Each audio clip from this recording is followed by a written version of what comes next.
مجید فرقان حمید میں اللہ کریم نے فرمایا یا ایھا الذین آمنوا لا تخونوا اللہ والرسول، فرمایا اے ایمان والو اللہ اور اس کے رسول کے ساتھ خیانت نہ کرو، اللہ اور اس کے رسول کے ساتھ خیانت نہ کرو، وتخونوا اماناتکم وانتم تعلمون، اور آپس میں بھی ایک دوسرے کے ساتھ خیانت نہ کرو اور تمہیں اس کا علم ہے۔ اللہ فرماتا ہے تمہیں اس کا علم ہے۔ اس کا معنی یہ ہوا کہ مومن کی زندگی میں امانت کا بہت بڑا کردار ہے۔ اللہ سے بھی خیانت نہ کرو، یہ سورہ انفال ہے، اللہ سے بھی خیانت نہ کرو، اللہ کے رسول صلی اللہ علیہ وسلم سے بھی خیانت نہ کرو، اور آپس میں بھی ایک دوسرے کے ساتھ خیانت نہ کرو، وانتم تعلمون، اور تم اسے جانتے ہو، تمہیں اس کا علم ہے۔ ہمارے ہاں لوگ یہ سمجھتے ہیں کہ امانت صرف کسی کے پاس کچھ پیسے رکھوائیں، کوئی چیز رکھوائیں تو صحیح طور پر اس کے واپس مل جانے کا نام امانت ہے، حالانکہ امانت کا عنوان بڑا وسیع ہے اور یہ اپنے اندر بہت بڑی وسعت رکھتی ہے، بہت بڑی وسعت ہے امانت کے اندر۔ بس مختصر یہ سمجھ لیں کہ انسان جو چیز اپنے ذمے لیتا ہے نا، جو اس کی ذمہ داریاں ہیں ان کو صحیح ادا کرنے کا نام امانت داری ہے۔ ہاں، ان کو صحیح ادا کرنے کا نام امانت داری ہے۔ باپ ہے اور فرض صحیح نبھائے تو اس نے امانت داری سے فریضہ سر انجام دیا۔ اگر بیٹا ہے تو اس نے ڈھب سے خدمت کی تو وہ پھر امانت دار ہے۔ اگر بیوی اپنے خامند کی فرما بردار ہے تو امانت دار ہے، اور خامند اگر اس کے حقوق پورے کرتا ہے تو پھر وہ امانت دار ہے۔ جو ممبر پہ بیٹھا ہے وہ بھی امانت دار ہے، جو مصلی پہ کھڑا ہے وہ بھی امانت دار ہے، جو دین کا لبادہ اوڑے ہوئے ہے وہ بھی امانت دار ہے۔ ہر آدمی کو امانت، اور میرے نبی کریم صلی اللہ تعالی علیہ وسلم کا طریقہ مبارکہ، حضور سید عالم صلی اللہ علیہ وسلم کے صحابہ ارشاد فرماتے ہیں کہ نبی کریم صلی اللہ علیہ وسلم نا ہر خطبے میں یہ بات ارشاد فرمایا کرتے تھے۔ ہر خطبے میں حضور فرماتے تھے لا دینا لمن لا امانۃ لہ، جو امانت دار نہیں اس کا کوئی دین نہیں۔ لا دین لمن لا عہد لہ، جو اپنے وعدوں کا پابند نہیں اس کا کوئی دین نہیں ہے۔ جو امانت دار ہی نہیں، جسے یہ خبر ہی نہیں کہ معاملہ کیا ہے۔ امانت کا وسیع مفہوم، وسیع۔ بعض محدثین نے امانت کو 3 حصوں میں تقسیم کیا ہے۔ کہتے ہیں کچھ اللہ رسول کی دی ہوئی امانتیں ہیں، ہم نے اللہ رسول کے ساتھ بھی امانت دار رہنا۔ کچھ امانتیں ہمارے ذمہ لوگوں کی ہیں، بیوی کے حقوق، بچوں کے حقوق، ماں باپ کے حقوق، پڑوسیوں، اور کچھ نہ، ہمارا وجود بھی ہمارے پاس امانت ہے۔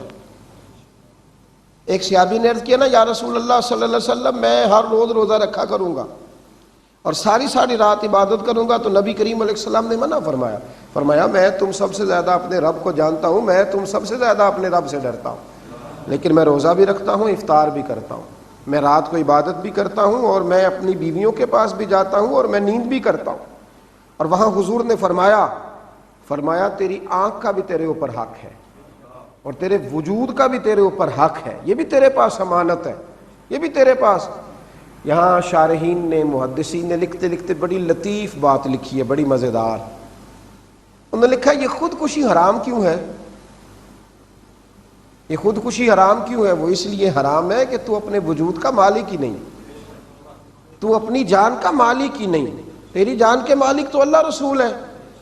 اگر تو اپنی مرضی سے خودکشی کر کے مرے تو یہ حرام موت ہے، اور اگر رب رسول کی مرضی سے مر جائے تو تجھے اللہ رسول شہادت کا درجہ عطا فرمائیں گے۔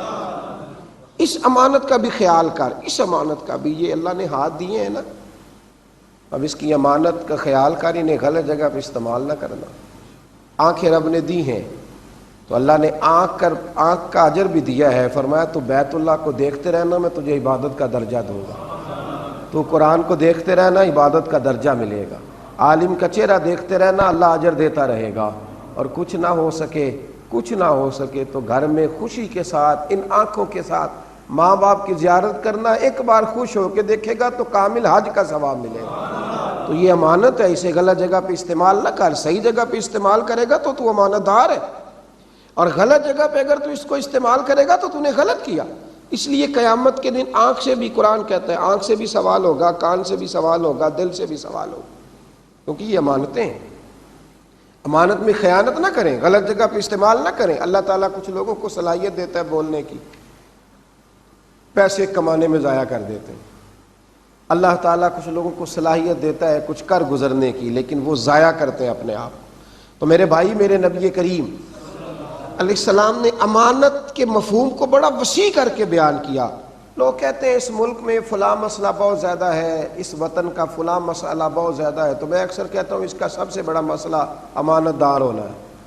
اگر یہاں لوگ امانت دار ہو جائیں، دیانت دار ہو جائیں، یہاں اگر لوگ یہ سمجھنے لگیں کہ میں نے سارا کچھ دیانت داری سے کرنا ہے، تو پھر اللہ تعالیٰ انہیں نواز دیا کرتا ہے، پھر اللہ ان پر رحمت فرمایا کرتا ہے، پھر اللہ تعالیٰ کرم نوازی کرتا ہے۔ میرے نبی کریم علیہ السلام نے فرمایا کہ امانت کا مفہوم تو اتنا وسیع ہے، اتنا وسیع ہے کہ حضور فرمانے لگے مجلس کی گفتگو بھی امانت ہے۔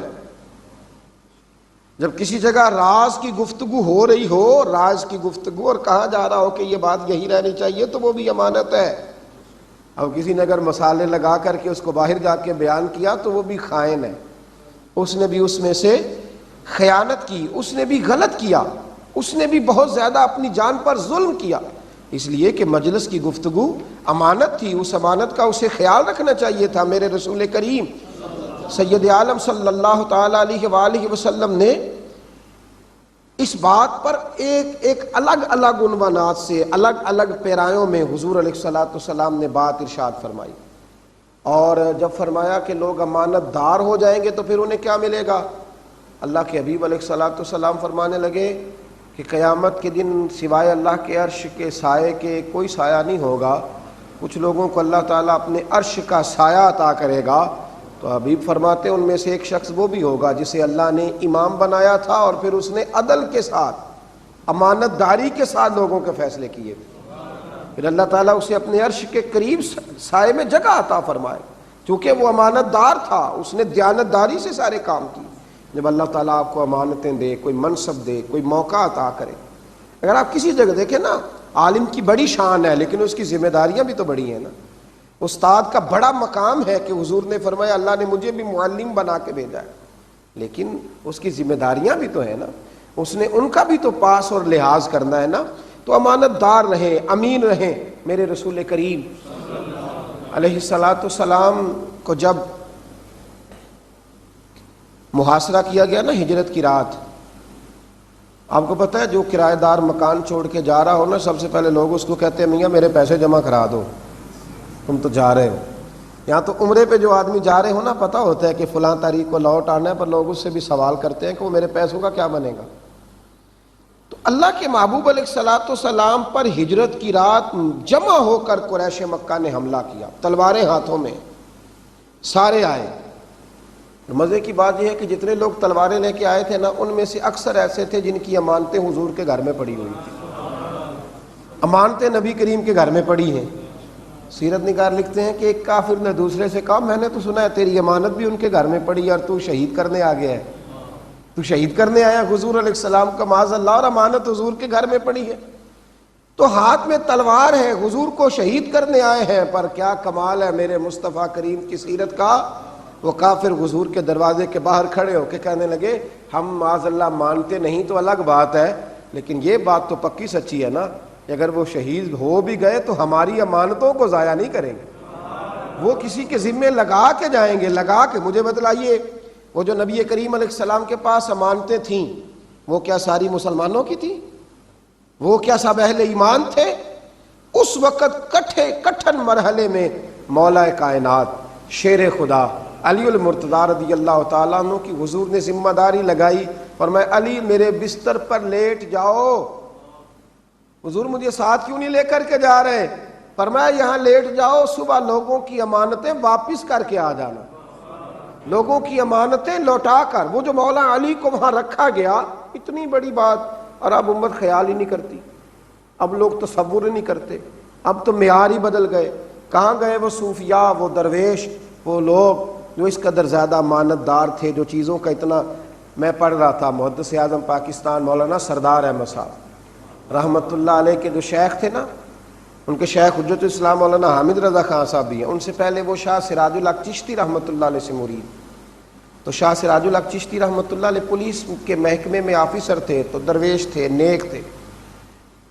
کچھ لوگوں نے ان پر الزام لگا دیا کہ معاذ اللہ یہ بھی رشوت لیتے ہیں، امانت میں خیانت کرتے ہیں، اپنے عہدے کا ناجائز استعمال کرتے ہیں۔ تو جب ان کی انکوائری لگی، آفیسر نے بلایا تو اس نے کہا آپ پر یہ الزام ہے کہ آپ یہ کام کرتے ہیں۔ تو شاہ صاحب خاموش ہیں، جو لوگ سچے ہوتے ہیں انہیں زیادہ دلائل نہیں دینے پڑتے۔